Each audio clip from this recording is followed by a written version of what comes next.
na vile vile Wizara ya Elimu imewashtumu shule ya Butere Girls, na vile vile aliandika mchezo huo wa kuigiza kwa minajili ya Cleo Malala kwa kuvunja taratibu na sheria za shule. Na hayo yakijiri kwamba wanasema kwamba maafisa wa polisi walibebwa kutoka mjini Nairobi kwenda kukabiliana na hali ya fujo ambayo iliweza kushuhudiwa hapo jana.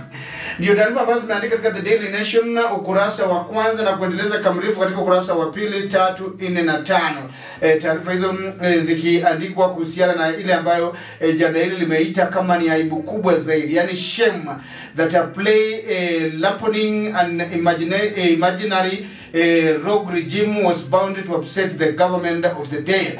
Yani wanaona aibu mkubwa zaidi, maana mchezo tu wa kuigiza ambao ulikuwa una fikra tu umeonekana kuishtumu sana, ama umeonekana kuleta tumbo joto ndani ya serikali inayoongozwa na Rais William Ruto. Taarifa hizo tunasema ukurasa wa 2, 3, 4 na 5 asubuhi ya leo. Jaji mkuu Martha Koome pamoja na majaji wengine wakuu wameshinda raundi ya kwanza dhidi ya tume ya kuajiri majaji humu nchini JSC. Taarifa hizi zikiandika katika ukurasa wa 7. Utakumbuka kwamba JSC na vile vile na baadhi ya mawakili walikuwa wanataka jaji mkuu na pamoja na majaji wengine waweze kufurushwa pale. Taarifa hizi zimeandikwa katika ukurasa wa 7 asubuhi ya leo. Tunaweza kujisomea kwa undani tena zaidi. And then unasoma taarifa